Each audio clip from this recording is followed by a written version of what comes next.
அது வார்த்தை இவங்க எல்லாருக்குமே தெரியும். இப்போ யாராவது ஒருத்தர் வாசிங்க.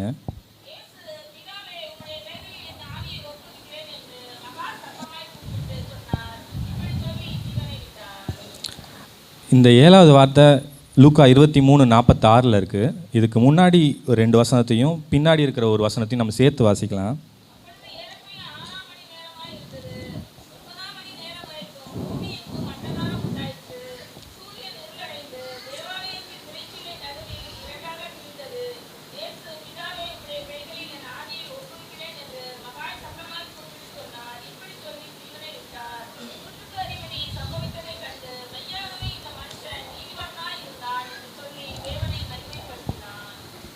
இப்போ இந்த லூக்காவில் இருந்த இந்த வசனத்தை இப்போ படித்ததை கேட்டிருப்பீங்க. இதே வசனம் மத்தேயும் மார்க்கு ரெண்டுத்துலேயுமே 2 சுவிசேஷத்துலையுமே இருக்குது. இதே போல் சங்கீதத்துலேயும் 31வது இந்த வசனம் வந்து சங்கீதம் 31:5 அதில் தாவீது சொன்ன அந்த வசனம் தான் இது. உமது கைகளில் என் ஆவியை ஒப்புவிக்கிறேன்னு சொல்லிட்டு இதை தாவீது வந்து ஒரு சங்கீதமாக பாடியிருப்பார்.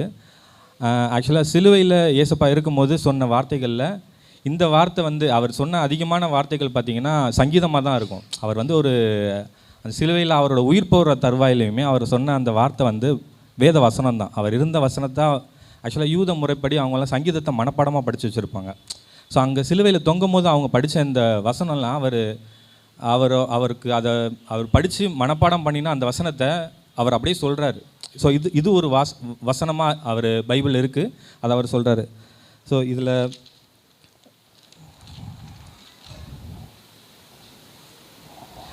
இப்போ இதில் பார்த்தீங்கன்னா அண்ணா சொல்லியிருப்பாங்க பிதாவே அப்படின்னு சொல்லிட்டு வசனத்தில் கூப்பிட்டுருப்பாரு. 4வது வார்த்தையை சொல்லும் போது பார்த்தீங்கன்னா அவர் வந்து தேவனேன்னு கூப்பிட்டுருப்பார். அப்போ வந்து அவருக்கும் பிதாவுக்கும் இயேசுவுக்கும் இருக்கிற கேப் வந்து அதிகமாகிடும். அவருக்கு நம்ம மேலே இருக்கிற நம்மளோட பாவங்களும் அதோட பாரங்களும் அவர் சுமக்கிறதுனால அந்த பாரத்தினால் அவர் வந்து தேவனாக மாறிடுவார். பிதாவாக இருந்தவர் தேவனாக மாறிடுவார். 4வது வார்த்தை சொல்லும் போது மறுபடியும் 7வது வார்த்தையை படிக்கும்போது பார்த்தீங்கன்னா பிதாவேன்னு கூப்பிடுவார். ஸோ அந்த இடத்துல அவர் பிதாவோட ஒப்புரவாயிடுவார், அவர் பிதாவோட கிட்ட சேர்ந்துருவார். இப்போ இதில் என்னென்னா இந்த பிதாவே உங்களுடைய கைகளில் என் ஆவியை ஒப்பு கொடுக்குறேன் அப்படின்னு சொல்லும் போது இந்த இடத்துல ஒரு இயேசுவுக்கு இருக்கிற ஒரு அதிகாரத்தை நம்மளால் பார்க்க முடியும். மற்ற எல்லாரோட ஜீவனையும் அந்த ரோமபுரி சோல்ஜர்ஸால் எடுக்க முடியும். அவங்க வந்து யாரோட உயிரை வேணாலும் எடுக்க முடியும். ஆனால் இயேசுவோட உயிரை அவங்களால எடுக்க முடியல. அவங்க சிலுவையில் அடித்தாங்க, ஆனால் ஜீவனை அவங்களால எடுக்க முடியல. அதுக்கு முன்னாடியே பார்த்தீங்கன்னா இயேசு அவரை சொல்லி அவரோட ஜீவனை விட்டுருவார். இதை வந்து யோவான் 10:17-18 போட்டிருப்பாங்க, தெளிவாக போட்டிருப்பாங்க. நான் என் ஜீவனை அடைந்து கொள்ளும்படிக்கு அதை கொடுக்கிறதுனால் பிதா என்னில் அன்பாய் இருக்கிறார்.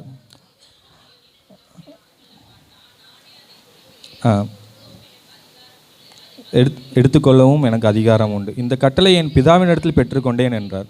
ஸோ இதில் என்னென்னா அவருக்கு இருக்கிற அதிகாரத்தை அவர் சொல்கிறாரு, அதை அவர் யூஸும் பண்ணுறாரு. அந்த சிலுவையில் போகும்போது அவர் பார்த்தீங்கன்னா அவருக்கு இருக்கிற அந்த அதிகாரத்தை அவர் யூஸ் பண்ணுறாரு.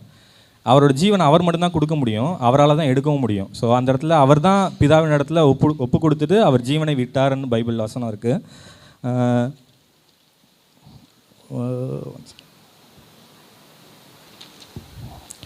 ஸோ இதுக்கான ஒரு எக்ஸ்ப்ளனேஷன் பார்த்தீங்கன்னா யோவான் 19:31 போட்டிருப்பாங்க. என்னென்னா அந்த நாள் வந்து ஓய்வு நாளுக்கு ஆயத்த நாளாக இருக்கும், ப்ரிப்பரேஷன் டேன்னு சொல்லுவாங்க. ஓய்வு நாளில் பார்த்தீங்கன்னா சிலுவையில் யாரும் தொங்கக்கூடாது, அவங்களுக்கு எந்த தண்டனையும் கொடுக்கக்கூடாது, எந்த வேலையும் செய்யக்கூடாதுங்கிறது தான் ஓய்வு நாளோட ரூல். ஆனால் அது பார்த்திங்கன்னா ஆயத்த நாளாக இருக்கிறதுனால இந்த சிலுவையில் தொங்கப்படுகிற அந்த காட்சி பார்த்திங்கன்னா அவங்க வந்து அவங்க என்னென்னா ஒரு 6 மணி நேரம் அந்த சிலுவையில் தொங்கியிருப்பாங்க. இயேசு கிறிஸ்துவோட 2 கல்லர்களும் சேர்ந்து 6 மணி நேரம் தொங்கியிருப்பாங்க. ஆனால் அந்த 6 மணி நேரத்தில் பார்த்திங்கன்னா அந்த ஓய்வு நாளில் அவருங்க தொங்கக்கூடாது அப்படிங்கிற காரணத்துக்காக அந்த போர் சேவர்களுக்கு வந்து பார்க்கும்போது 2 கல்லர்களுக்கும் உயிர் இருக்கும். அவங்களோட கால்களை முறிப்பாங்க, அந்த கல்லர்களோட கால்களை முறிக்கும் போது அவங்களோட ஜீவன் போயிடும். ஆனால் இயேசு கிறிஸ்துவ கிட்ட வரும்போது பார்த்தீங்கன்னா அவர் ஆல்ரெடி இறந்துருப்பார். அதனால் அவரோட கால்களை முறிக்க மாட்டாங்க, அந்த இடத்துல விட்டுட்டு போயிடுவாங்க. இது என்னென்னா இது ஒரு வசனம் இருக்குது அந்த இடத்துலையே, அவருடைய எலும்புகளில் ஒன்றும் முறிக்கப்படுவதில்லைன்னு ஒரு வசனம் இருக்குது.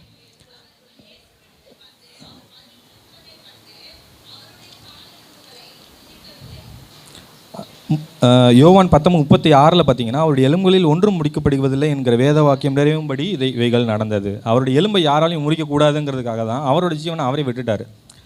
இந்த இடத்துல சிலுவை மரணத்தை பற்றி நம்ம பார்க்கும்போது ஒரு ஸ்லோ டெத் ப்ராசஸ்ன்னு சொல்லுவாங்க. இதை என்னென்னா சீக்கிரமாக சாக மாட்டாங்க. அந்த இடத்துல 6 மணி நேரம் அவங்க சிலுவையில் தொங்கியும் அந்த 2 கல்லர்களோட அந்த 2 கல்லர்களும் செத்துருப்பாங்க, ஐ மீன் உயிரோடு இருப்பாங்க. இயேசு கிறிஸ்து மட்டும்தான் அவரோட மரணத்தை அவர் சீக்கிரமாக முடிச்சிருப்பார்.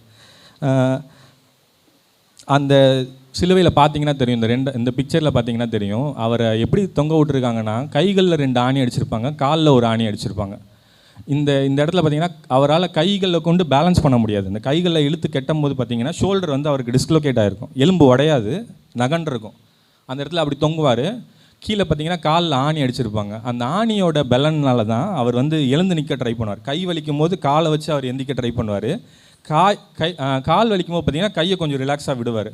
ஆனால் ரெண்டுமே வலிக்க தான் செய்யும். இந்த இடத்துல பார்த்தீங்கன்னா அப்படியே தொங்கிட்டே இருப்பாங்க, அவங்க ஜீவன் போகாது. அவங்களால அந்த மரணத்தை தள்ளி தான் போட முடியும்.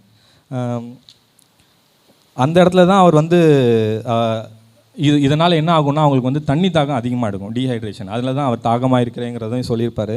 ஆனால் அவங்களோட உயிர் இருக்கும், அந்த கால்களை கொண்டு அவங்க அந்த உடம்பை வந்துட்டு பேலன்ஸ் பண்ணியிருப்பாங்க. அதனால தான் அந்த போர்ச்சேவர்களுக்கு என்ன சொல்லியிருப்பாங்கன்னா, கால்களை முறிச்சிட்டா அவங்க ஜீவன் போயிடும், அவங்களால பேலன்ஸ் பண்ண முடியாது, அவங்களோட ஜீவன் சீக்கிரமாக போயிடும். ஆனால் இதுக்கு முன்னாடியே அவர் இயேசு கிறிஸ்துவோட ஜீவன் வந்து அவர் ஒப்படைச்சிருப்பார்.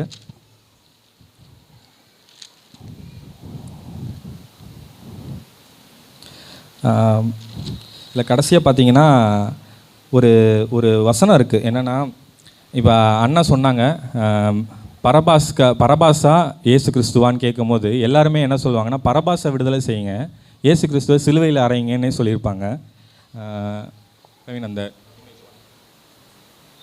ஸோ இதில் பார்த்தீங்கன்னா பரபாஸுங்கிற பேருக்கான அர்த்தம் என்னென்னா, ஆக்சுவலாக ஒரு ஆங்கில மொழிபெயர்ப்பில் இப்படி இருக்கும், ஒன்றும் இல்லை 2-3 ஆங்கில மொழிபெயர்ப்பில் இப்படி இருக்கும். என்னென்னா, மத்தேயு 27:17 இதில் பார்த்தீங்கன்னா, which one do you want me to release to you, Jesus Barabbas or Jesus who is call the Messiah. இதில் பரபாஸோட பேர் என்னென்னா, பரபாஸ் கிடையாது, அவரோட பேர் ஜீசஸ். பரபாஸோட அர்த்தம் என்னென்னா, பர் அப்படின்னா சன்னுன்னு அர்த்தம், அப்பாஸ்னா ஃபாதர்னு அர்த்தம், சன் ஆஃப் த ஃபாதர், ஒரு மனுஷனோட ஒரு குமாரன் அர்த்தம். இதே இதை தான் பர்த்திமேயுக்கு யூஸ் பண்ணியிருப்பாங்க. பர்த்திமேயுன்னு சொல்லும் போது திமேயுவின் குமாரனாகிய பர்த்திமேயுன்னு சொல்லியிருப்பாங்க. அவரோட நேம் அங்கே பைபிளில் மென்ஷன் பண்ணல. அவர் கூப்பிடுறது எல்லாரும் தாவீதின் குமாரனே எனக்கு இறங்கும்னு சொல்கிற மாதிரி பர்த்திமேயுன்னு கூப்பிடுவாங்க. அதனால் அவனோட பேரே அதுவாகிடுச்சு, அவனோட பேர் அடையாளமே இல்லை. அந்த பர்னா சன்னு, திமேயுன் குமாரனாகிய அப்படின்னு இருக்கும். அது மாதிரி தான் இதில் பர் அப்படின்னா அப்பாஸ், சன்னுன்னு அர்த்தம், அப்பாஸ்னா ஃபாதர்னு அர்த்தம், சன் ஆஃப் த ஃபாதர். இதில் எல்லாரோட முதல் தகப்பன் யாருன்னா ஆதாம் தான்.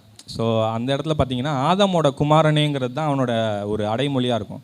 ஏசு கிறிஸ்து, அவரோட அந்த பரபாஸோட நேமும் ஏசுன்னு தான் இருக்கும், இவரோட பேர் ஏசு கிறிஸ்துன்னு இருக்கும். ஸோ ஏசு பரபாஸுங்கிறதுக்கு ஆதாமின் குமாரன் இருக்கும், ஏசு கிறிஸ்துங்கிறதுக்கு நம்ம ரட்சிக்க வந்தவன் இருக்கும். பரபாஸ் யாருன்னா ஒரு கொலைகாரன், ஒரு கொள்ளைக்காரன், அதுக்கப்புறம் அவன் வந்து ஒரு புரட்சி செஞ்சவன், அதாவது புரட்சின்னா ஒரு போராட்டம் பண்ணி கலகம் செஞ்சவன் அந்த நாட்டில். அவனை அந்த நீங்கள் பிரவீன் சொல்லும் போது கவனிச்சிருப்பீங்க, அந்த கல்லர்கள் 2 கல்லர்கள் இருக்கும்போது அவர் இயேசு கிறிஸ்து வந்து அவர் தேவன், ஜீவனுள்ள தேவனுடைய குமாரனுங்கிறது அவங்களுக்கு எப்படி தெரிஞ்சிருக்கும் அப்படின்னா, அந்த சிறையில் அவங்கள வச்சுருக்கும் போது பார்த்தீங்கன்னா பரபாஸும் அந்த 2 கல்லர்களோடு இருந்திருப்பான். அந்த 3 கல்லர்கள்லேருந்து ரிலீஸ் ஆன ஒரு கல்லர் தான் பரபாஸ். அவர் இந்த இடத்துல ஏசு கிறிஸ்துக்கு பதிலாக அவரை தொங்கியிருக்கணும், பரபாஸ் தொங்கியிருக்கணும் இந்த இடத்துல. ஆனால் அவரை ரிலீஸ் பண்ணிட்டு தான் ஏசு கிறிஸ்து இந்த இடத்துல தொங்க விடுவாங்க. அப்போ இந்த இடத்துல அந்த அவங்களோட கூட பழகுனா அந்த சிறையில் இருந்த ஒருத்தனை காணோம். ஆனால் புதுசாக ஒருத்தர் இருக்கும்போது தான் அவங்களுக்கு அது தெரியும், இங்கே புதுசாக யாரோ வந்திருக்காங்க, இவங்க வந்து இவர் எதுவுமே பேசலை, இவங்கள மாதிரி பேசலை பழகலை அப்படிங்கிறத வச்சு தான் அவங்க வந்து இவர் வந்து ஒரு முக்கியமான ஒரு ஆளாக இருக்கும் அப்படின்னு சொல்லி, தேவனுடைய குமாரனாக இருக்கும்னு சொல்லிட்டு தான் அதில் ஒரு கல்லர் மனம் திரும்பிடுவான். இதுதான் அந்த இடத்துல நடந்தது.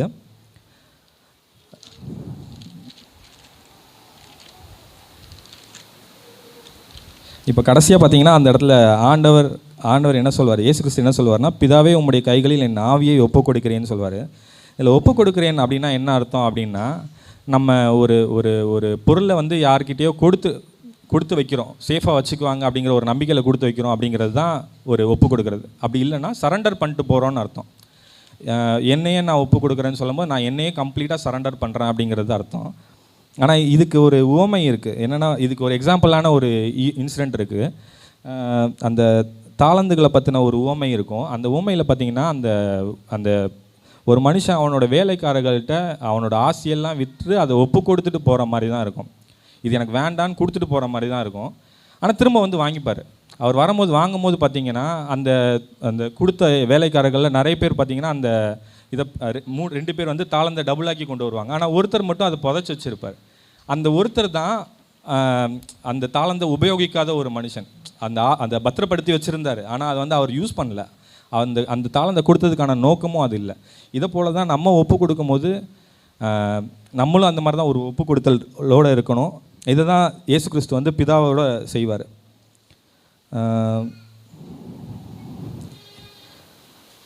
அவர் உயிர் தெழும்போது அவரை பிதா மகிமைப்படுத்தணும் அப்படிங்கிறதுக்காக தான் அந்த ஆவியை பிதாவின் இடத்துல கொடுத்து சேஃப்கார்ட் பண்ணி வச்சுட்டு ஒரு பத்திரமா பாதுகாப்பாருங்கிற ஒரு இதில் கொடுத்துட்டு போவார். ஒரு வசனம் வேதத்தில் இருக்கும். அது நீதிமொழிகள் 16:3 அப்படி, உன் செய்கைகளை கர்த்தருக்கு ஒப்புவி, அப்பொழுது உன் யோசனைகள் உறுதிப்படும்னு இருக்கும். நம்ம நம்மளோட செய்கிற எல்லா கிரியைகளையுமே கர்த்தருக்கு ஒப்புவிக்கணும்னு சொல்லிட்டு அந்த வசனம் இருக்கும். அப்போது என் யோசனைகள் உறுதிப்படும். அதை இங்கிலீஷில் எப்படி இருக்குன்னா, your plans will be achieved or succeededன்னு இருக்கும். உன்னோட திட்டங்கள் நிறைவேறும், இல்லைனா வெற்றி பெறுவாய் அப்படின்னு இருக்கும். இதை தான் அந்த வசனத்தோட அர்த்தம். நம்ம வெற்றி பெறணும்னா நம்ம ஒப்புவிக்கணுங்கிறது தான் அர்த்தம். அதை தான் இயேசு கிறிஸ்துவும் பண்ணியிருப்பார். அவரோட கடைசி அந்த சிலுவையில் சொல்லப்பட்ட அந்த 7வது வார்த்தை வந்து பார்த்திங்கன்னா, அவர் ஒப்பு கொடுக்குறாரு. அதை கொடுத்து அவர் வெற்றி பெறுறதுக்காக ஒப்பு கொடுக்குறாரு. கடைசியாக நாமளும் இயேசு கிறிஸ்துவ போல் இப்படி ஜெபிக்க கற்றுக்கணும். ஆண்டவரே, என்னோடய வாழ்க்கையை, என்னோடய எதிர்காலத்தை, என்னோடய படிப்பை, நான் கையிட்டு செய்கிற வேலையை, என்னோடய தொழிலை, இதெல்லாம் உம்மிடத்தில் ஒப்பு கொடுக்குறேன். இதை வந்து எனக்கு இதில் நான் வெற்றி பெற, அதில் ஆசீர்வாதமாக இருக்க எனக்கு நீங்கள் உதவி செய்யுங்கன்னு சொல்லிட்டு நம்ம ஒப்பு கொடுத்து இயேசு கிறிஸ்துவ போல் ஜெபிச்சோன்னா நாமும் வந்து வெற்றி பெறுவோம். கர்த்தர் தாமே இந்த வார்த்தையை